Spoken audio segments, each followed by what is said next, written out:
Buenas noches y bienvenido un martes más a las 9 aquí en Cuatro y Pico. Y el tema de hoy, como ya anunciamos la semana pasada, es la actualidad de la Iglesia, haciendo un repaso desde Benedicto XVI y los 5 años que ha cumplido en el papado, así como los escándalos de pederastia, pasando por el territorio nacional y lo que dicen los medios sobre estos escándalos, la campaña en contra de la Iglesia, hasta centrarnos en nuestra diócesis e informarnos algo más como la iniciación en la vida cristiana, el bautismo. De esos temas y de todo vamos a hablar hoy, y para ello contamos con Pedro Moreno, que es párroco de Santa María Micaela, además de director del ECO. Buenas noches. Hola, buenas noches. Cristina Aguilar de Grandes, asesora de la Delegación de Enseñanza y colaboradora de Medios de Comunicación Social y de COPE. Buenas noches. Buenas noches, María.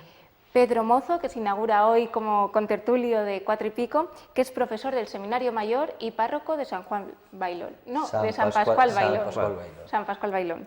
Y Álvaro Ruiz, sacerdote, periodista e inventor de Cuatro y Pico. Buenas noches. Aquí estamos una vez más. Buenas noches.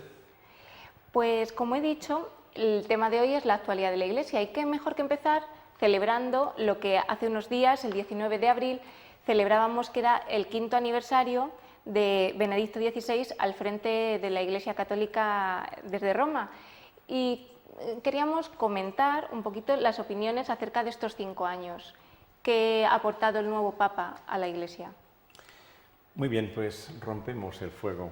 Yo creo que ha aportado muchas cosas. Voy a subrayar 2 o 3 así para ambientarnos. A mí me parece que ha aportado normalidad. Cuando desapareció Juan Pablo II, pues yo recuerdo aquella frase: ¿y ahora quién le va a sustituir? ¿Quién va a sustituir?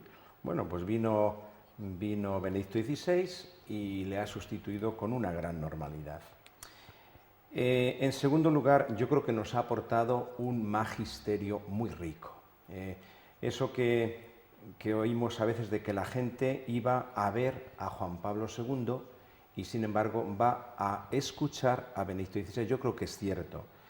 Benedicto XVI nos ha dado un magisterio tanto, diríamos, ordinario, sus homilías, sus audiencias, como extraordinario, sus grandes encíclicas, que es de un gran valor y que hay que reconocer. Y yo creo que también ha aportado otra cosa muy bonita, y es su espíritu de hombre humilde. Aquella frase que nos dijo la tarde de ser elegido: soy un humilde trabajador en la viña del Señor. Bueno, pues yo creo que realmente hizo una radiografía, una fotografía perfecta de lo que está siendo un hombre que ciertamente afronta los problemas como hay que afrontarlos, pero es de un espíritu humilde que realmente cautiva. Al menos esas 3 cosas creo que nos ha aportado su pontificado. Cristina. Yo, además de todo eso, creo que ha sido un hombre que quizá, con aquello de que todo el mundo esperaba que fuera muy estricto, muy rígido por haber sido de la Congregación de la Doctrina de la Fe, nos ha sorprendido un poco en algunas cuestiones, como pueda ser, por ejemplo, pues el tender la mano a los lefebrianos, aunque luego, bueno, pues ellos responden como quieren, ¿no? Pero quizá nadie esperaba que un papa con esas características a priori fuera magnánimo en ese sentido, ¿no?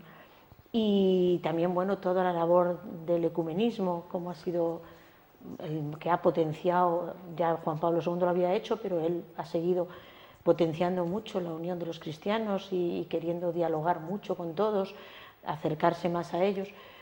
Yo creo que es un poco algo que quizá no esperaba nadie y que él ha hecho en contra de las expectativas que había de cara a su pontificado, ¿no?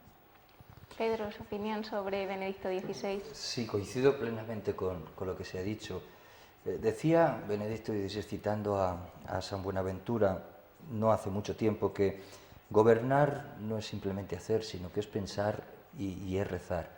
Y yo creo que estas son las 2 claves para entender lo que ha sido estos 5 años de pontificado de Benedicto XVI.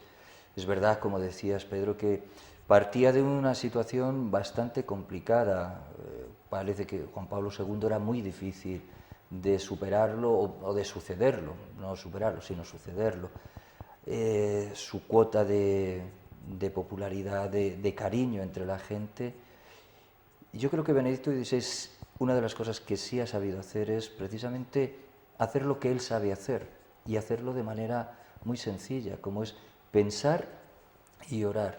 Es decir, para mí el gran mérito, aparte de esas grandes encíclicas tan entrañables y tan llenas de contenido, es que ha sido él mismo, no ha intentado ser una copia de lo que era Juan Pablo II, como algunos esperaban, sino él es una gran cabeza, es una mente muy lúcida, quizás de estos últimos pontificados, pues la mente más brillante. Y la ha puesto al servicio de la Iglesia, esa mente. Y por eso nos ha dejado ese magisterio tan sumamente lúcido y sencillo de entender al mismo tiempo. Y todo hecho desde el espíritu de oración y desde la sencillez. Desde ahí se entiende el gesto de acogida, o entiendo yo el gesto de acogida a los anglicanos, el gesto de acogida a los lefebrianos, la mano tendida, a pesar de que se interpretó como se interpretó al Islam y al pueblo judío. Yo me quedaría con eso, saber pensar y saber rezar. Para mí, Benedicto XVI, en primer lugar, aporta como el elemento o aspecto más destacado, o está aportando lo que ya habéis comentado, que es sabiduría. Sabiduría y sobre todo sabiduría cotidiana es la que yo subrayaría en los mensajes de los miércoles, por ejemplo, en los saludos, el rezo del Ángelus de los miércoles, en las sencillas predicaciones del domingo. Digo sencillas porque son más cortas. En los mensajes ordinarios que merece la pena seguirse de continuo, porque detrás o antes de todos ellos siempre hay esa reflexión del hombre sabio, teólogo, culto, etcétera, etcétera, etcétera. En segundo lugar, destaco que ha traído a la Iglesia del siglo XXI contraste que probablemente era necesario con respecto a Juan Pablo II después de un pontificado tan largo, tan carismático, tan imponente, en el sentido de que se ha impuesto no solo en la vida de la Iglesia, sino en el mundo, y entonces era necesario que viniese alguien diferente y distinto, como para abrir un tiempo de cambio, de modificación, de transición, de novedad en la vida de la Iglesia. Y en este sentido añado una tercera aportación que es a lo mejor la más extraña. Ha abierto o ha traído un hueco. Es decir, la vida de la Iglesia de Benedicto XVI no es la vida de la Iglesia de Juan Pablo II pese a todo. O por lo menos nos está diciendo que tiene que ser otra. Y las circunstancias mismas que podemos ir comentando en estos minutos, yo creo que lo demuestran y lo están demostrando. Hay que modificar cosas. Desde el primer día ya hubo muchas gente, antes incluso de ser elegido Papa, muchos analistas que decían la Iglesia tiene que ponerse en otro punto, distinto, tiene que modificar algunas cosas. Y en ese sentido es Benedicto XVI puede ser el camino, el que abra camino hacia una nueva manera de respirar la Iglesia en estos momentos, en este punto de la historia. Y una de las cosas a las que se ha tenido que enfrentar Benedicto XVI es a los escándalos de pederastia en estos 5 años. Y es uno de los temas que quizá ahora está más de actualidad en la Iglesia a nivel internacional y aquí en España por las campañas que han hecho determinados medios de comunicación, a veces amplificando